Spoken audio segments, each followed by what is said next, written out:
The following public service program is brought to you by the Metropolitan Library System.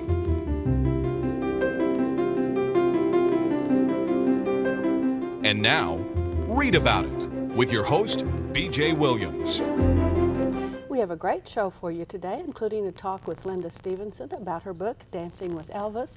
But first, Gary Gray, Dr. Gray, historian, writer, actor, etc., is going to be here to tell us about his book, Mr. Presidents.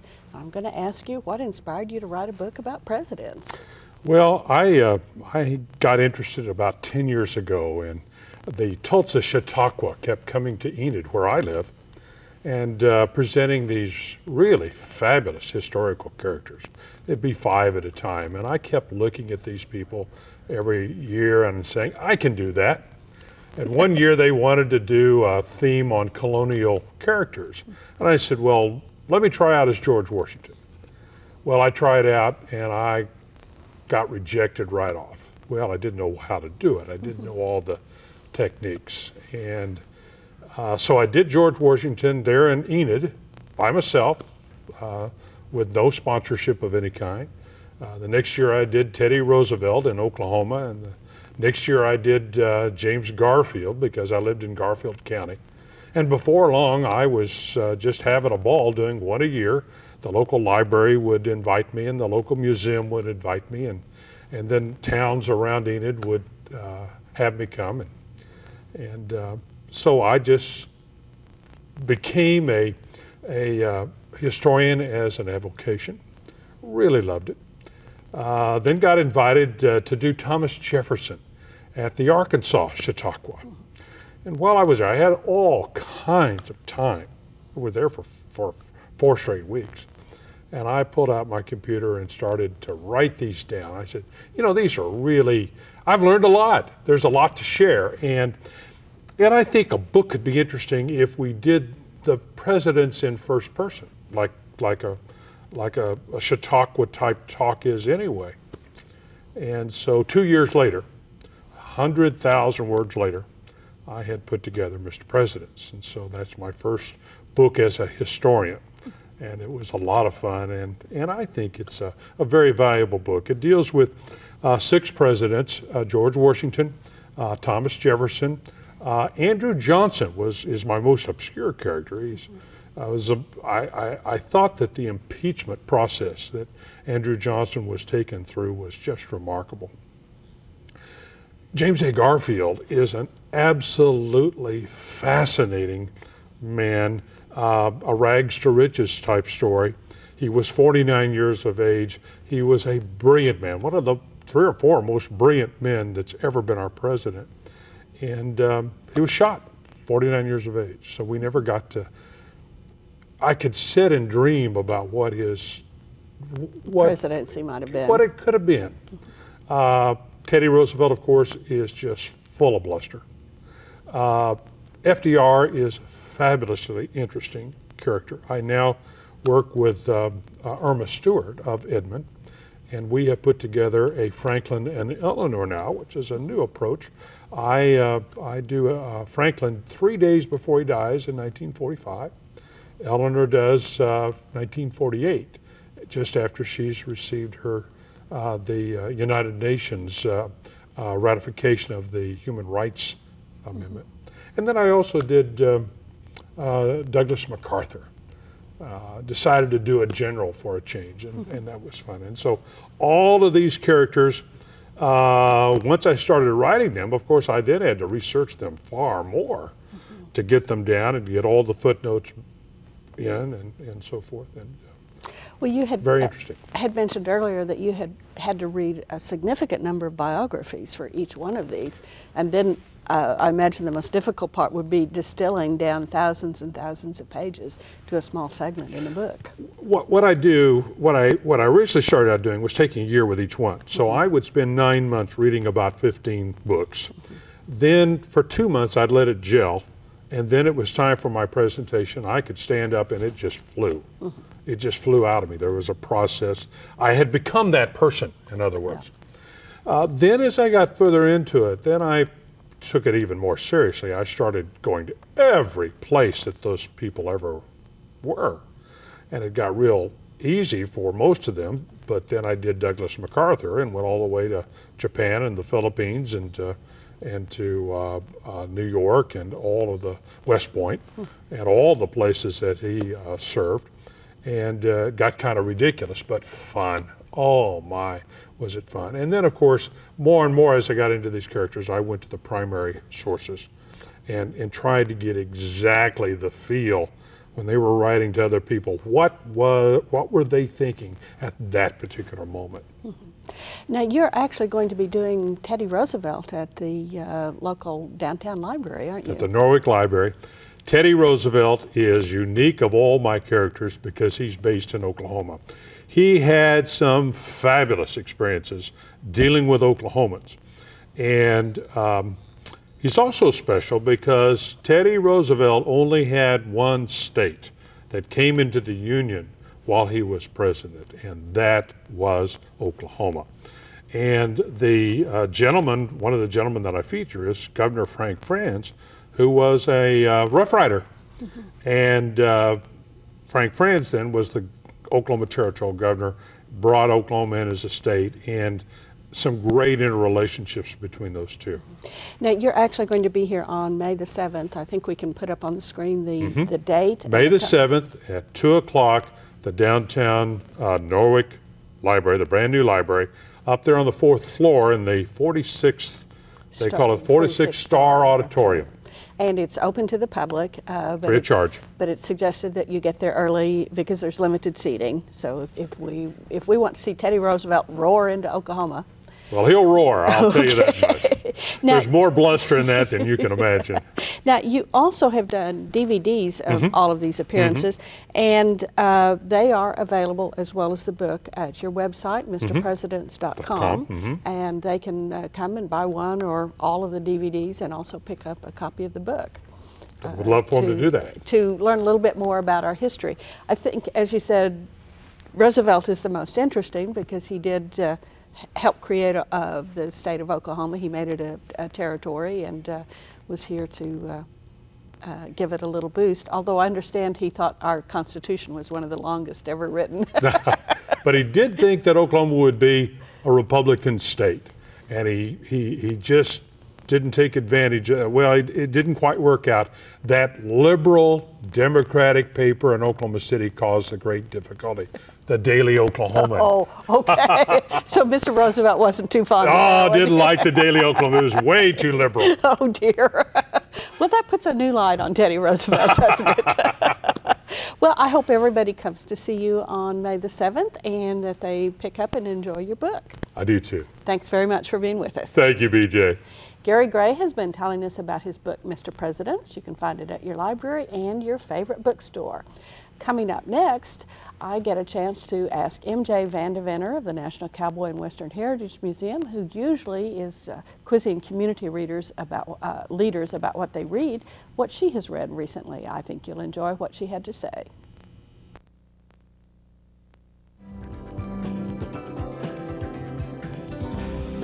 Well, MJ, you're usually asking people what they've been reading, and here I have a chance to ask you what you've been reading. I've been reading Wild Harvest, which is a book about Bob Kuhn and his wildlife art. He's one of our Prix de West artists at the National Cowboy Museum, and he's going to be having a retrospective show there this spring. And I thought, I've known him for 16 years, but reading this book I discovered I really don't know him all that well. So I'm going to go to Tucson to interview him for a catalog piece. And it's a beautiful coffee table book. Bob discovered Africa when he was very, very young, and he fell in love with the big cats. And so he's basically a one-subject painter. He paints all of the animals from Africa and writes about them quite eloquently. So it's really been a fun book to peruse and to look at the pictures and to feel like I know something a little bit more about wildlife art. Now, quite often when you see a book that is about an artist, you get somebody else's commentary on the paintings, but in this instance, Bob is the one that did most of the commentary, Yes, isn't he? He is, and he writes really eloquently. This is about lions, and he says, even well-fed lions eye prey animals with what you might call proprietary interest. It's not important that we know the specifics of the potential victims they are studying. Unless their course brings them close to the watchers, the movable feast will move on, not knowing that they have come within a few yards of D-Day. These near confrontations are such a part of daily life on the African veldt that it is only we, the strangers, who place a certain importance on them. Right. Well, actually, I have small cats, and I've often felt that I've been eyed in just that way. But he's obviously in love with the wildcats, but there are other animals that he encounters and paints as well. This is true. There's rhinoceros, moose. He's a great moose painter. I once in the magazine identified a moose as a caribou. Oh, no. I got 35 letters saying, "Don't you know the difference?" I now know the difference. Between well, one of the remarkable things about Bob, and I think it comes through in this book, is that you don't just have to be a very skilled painter. You have to really be a wildlife expert if you're going to accomplish the beautiful things that Bob does. Oh, he writes about mountain goats and doll sheep. I like what he said about mountain goats. To get up to goat territory takes some endurance and a reasonable capacity for scrambling over rough terrain. I've done it a couple of times, but that was long ago. He's in his 80s now. When they grow their winter coats, including a full beard and pantaloons, mountain goats are exceedingly handsome. See how much he loves the animals. Unless one finds them on a snow patch, they're quite visible, even from several miles away. Only their remarkable ability to maneuver in precipitous surroundings has kept their numbers at adequate levels. It always adds to my appreciation as I scan a lofty rock face to see a few dots of purest white that, with a slight bit of wishing, turn out to be goats. Great. Thank you, MJ. Wild Harvest by Bob Kuhn. Thank you. Doug Benton is with me now, and that means I get to tell him what I have been reading. Go ahead. Well, it's a really got? intriguing book. It's called Animals in Translation. It's written by a lady named Temple Grandin and with Katherine Johnson, who helped her write it. Temple Grandin wrote a very interesting book called Thinking in Pictures. Grandin is autistic, and she wrote this book about how autistic people think. Because they obviously don't process things quite the way that everybody else does. But her job is in helping. One of the things she does, she's also a professor at Colorado University, but she works with slaughterhouses. I know, she loves animals. Okay, why is she working with slaughterhouses? And she talks about that in the book. But what she does is make it as painless and as free from fear as she can for the animals. There are lots of ways to get animals into a slaughterhouse and kill them humanely without scaring them to death, without freaking them out or anything like that. But you have to be very careful about how you do it. And her contention is that she thinks in pictures because she's autistic, and animals think in pictures. In fact, she explains it that she said that people are thinking is categorized in two ways: lumpers and splitters. Lumpers, most people, well, they generalize. They see one cat that's black and white, they may think that most cats are black and white. Yeah. But an autistic person and an animal sees a black and white cat, and that's a specific piece of information, but they don't generalize from that. She also comments that an animal will walk into a room and won't look at the significant thing in the room. It will look at everything in the room. And each one of the things, the color of the couch, how much light, what kind of smells, will have equal significance to that animal. And she said autistic people think that way too. So a lot of what she does is looking for those specific things that you and I wouldn't notice. We'd walk in and we'd say, well, it's dark here and light there. But she goes in and she says, see this little thing over here? That's what's spooking the cattle. But she talks about pets, and anybody who's interested in animals, I think, would very much enjoy this book. She even has some suggestions on what to do with your household pet, how to train it, and work it out so you and the pet can coexist peacefully. She obviously loves animals very much and has spent a great deal of time thinking about it. It's pretty well accepted there in scientific circles what she has to say. One or two things about the neuropsychiatry they're not too sure about, but all the rest of it Great book. Anybody interested in animals? Animals in Translation by Temple Grandin. You can find it at your library and your favorite bookstore. Hi, I'm Donna Morris, Executive Director of the Metropolitan Library System. 2007 will mark Oklahoma's centennial year. 100 years is a long time, but public libraries have been part of this community since the very beginning. And we're still exactly the same as we've been all along, your primary source for information and entertainment. The delivery methods are different now than in the early days. Today we provide free wireless access, free internet access, DVDs, CDs, free programming for people of all ages, along with the traditional books, magazines, and newspapers. But what hasn't changed is our dedication to helping you find exactly what you need. Librarians continue to be the guides to the up-to-date world of information, and our librarians at MLS are the best in the business. So visit your neighborhood MLS library soon, and as they say in the world of libraries, come check us out. Coming up next, Callie Rio will be talking with Rosemary Zarsky about a book for our young adults.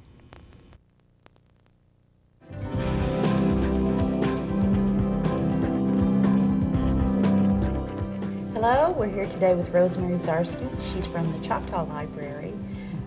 She's the manager there. However, she loves children's books, and she's been the YA coordinator and the adult coordinator and almost all the coordinators.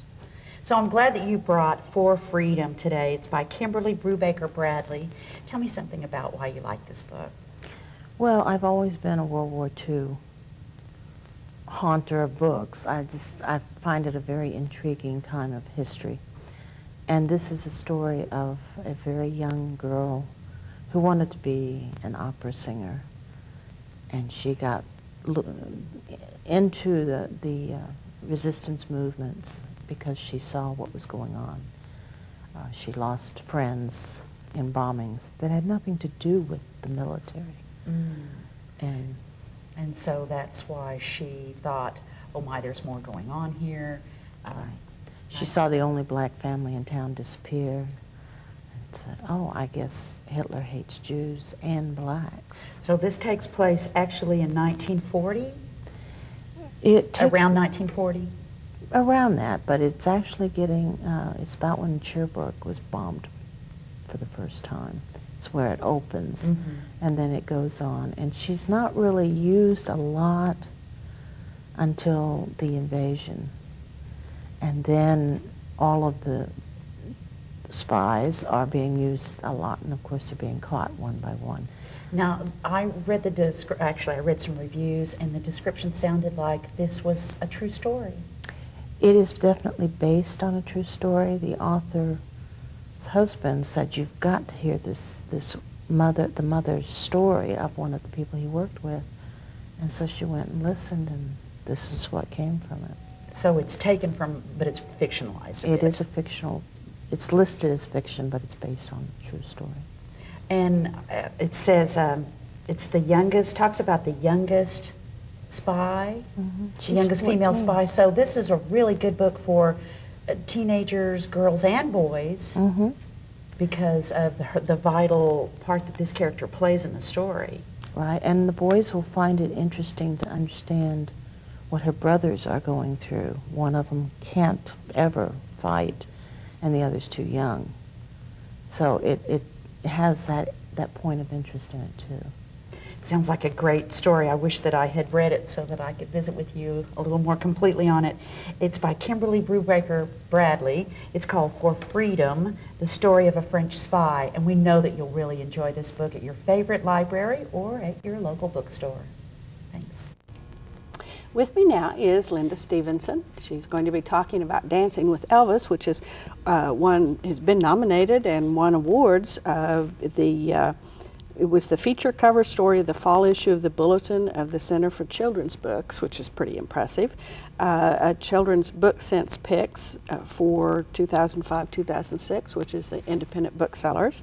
It was a finalist for the Oklahoma Book Awards, International Reading Association Children's Book Award notable for 2006, and finalist in the 4 Word Magazine Book of the Year Awards.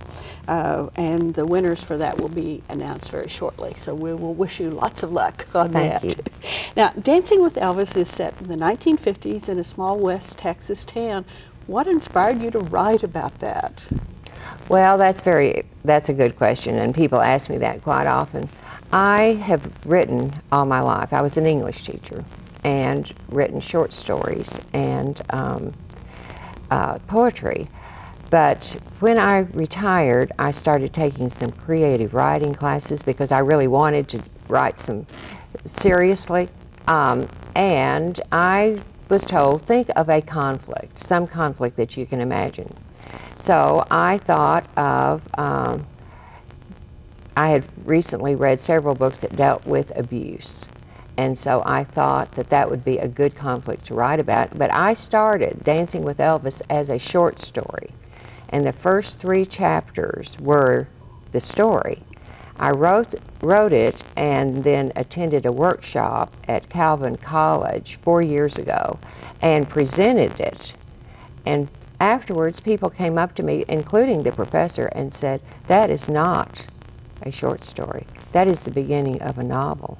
Well, that frightened me because I didn't know what I was going to do with those people, but I could agree that I was dealing with an abusive situation and taking a teenage kid out of that situation into another family. I ended it there thinking, well, all right, everything will be hunky-dory, but in real life it wouldn't be. Right. And so I then imagined, all right, what would really happen after this very traumatic event? What would happen to these teenage girls as they try to readjust their lives and live together? And so that's what inspired me to begin with. But then once I got into it, I had the setting in 1956, which was just after Brown versus Board of Education. So I let the underplot, the secondary plot, deal with racial tension in small towns in West Texas, which was very interesting because one time I had an agent tell me, well, there was no racial tension in West Texas in the 50s, which just shows there was a need for this book. People need to know how things were and how things have progressed. Well, you certainly have a very spunky heroine in Frankie Lee Baxter to lead us into all of that. She is very definitely, most teenagers seem to have an opinion about things, but I would say Frankie Lee carries it to an extreme. She does. Frankie Lee has an opinion about every subject and expresses herself very freely and with a great deal of embarrassment from her parents because she chooses to curse a great deal. And they don't seem to have very much success in getting her cured of this little habit. But she tells her mother in the book that she wants her own unique style. And Juanita, the housekeeper, tells her that's a very dumb style. But Frankie Lee continues to the end, but toward the end of the book, she's not cursing quite so much because she is finding herself and she is maturing and she is becoming a little bit older, a little bit wiser, and learning from her experiences. Well, in fact, we open the book with her mother sending Frankie Lee out to rescue Angel, the young teen who has been abused, and that's where we get into all kinds of trouble. I can imagine the dismay of being a teenager and suddenly waking up one morning and you've got a competing sister right down the hall. Well, especially if you're a very pampered only child, it would be difficult. And it's been interesting because people have thought I was writing about myself in a true situation, which is not true. I'm not an only child and have both a brother and a sister, but could imagine how it would feel, and it would be traumatic and maddening, especially if you decided you didn't like this new sister very well. Well, especially if that new sister had eyes on the guy I wanted for my boyfriend, I'll tell you. Oh boy, that's serious business, isn't it? Absolutely. Well, especially at that time. And I think that's one of the nice things about this book is you have really captured the feel of teenagers and all of their angst and their, oh my gosh, the world is going to end today if, if he doesn't look at me kind of feeling. Well, I wrote the book for people who grew up in the 50s because I thought, well, they'll remember the styles and the songs and the cars and the whole background of the 50s. But then when I started to market it, people said, since the heroine is a 14-year-old, you need to market it as a young adult book, which I did. And so, but it's been interesting because grandmothers are buying it for their granddaughters. People my age are buying it and giving it to younger people. And one woman that I know of bought 10 copies for the girls in her Sunday school class. Although it's not really a book for girls, since the heroine does have such a strong personality, and but also not a lot of confidence a good part of the time. A lot of people have told me they identified with Frankie Lee. Well, she's got an awful lot of bravado, and she does open her mouth rather more often than perhaps she should. I'm thinking of her graduation speech. Yes, yes. Well, her graduation speech was a shock to everyone, maybe even to her. Right. Well, certainly the way you described it, she hadn't been planning on doing that. And people are going to have to read the book to find out just how Frankie Lee manages to stir up this small town in Texas. She does, doesn't she? Yes, she does. But I think also it appeals, as you said, to the nostalgia. This is what it was like when I was growing up. But also it's a universal story about a young girl coming to terms with the fact that the world isn't always a wonderful place, but she's going to have to grow up and cope with it. Exactly. And she does learn that, and she also learns that she does not know every answer, and she does not know everything in the world. And she has quite a few surprises along the way that help her grow, help her come to terms with reality. Well, thank you very much for being with us. Well, thank you. I enjoyed it. Lynda Stephenson has been here telling us about Dancing with Elvis. You can find it at your library and your favorite bookstore. Hi, I'm Donna Morris, Executive Director of the Metropolitan Library System. 2007 will mark Oklahoma's centennial year. 100 years is a long time, but public libraries have been part of this community since the very beginning. And we're still exactly the same as we've been all along, your primary source for information and entertainment. The delivery methods are different now than in the early days. Today we provide free wireless access, free internet access, DVDs, CDs, free programming for people of all ages, along with the traditional books, magazines, and newspapers. But what hasn't changed is our dedication to helping you find exactly what you need. Librarians continue to be the guides to the up-to-date world of information, and our librarians at MLS are the best in the business. So visit your neighborhood MLS library soon, and as they say in the world of libraries, come check us out.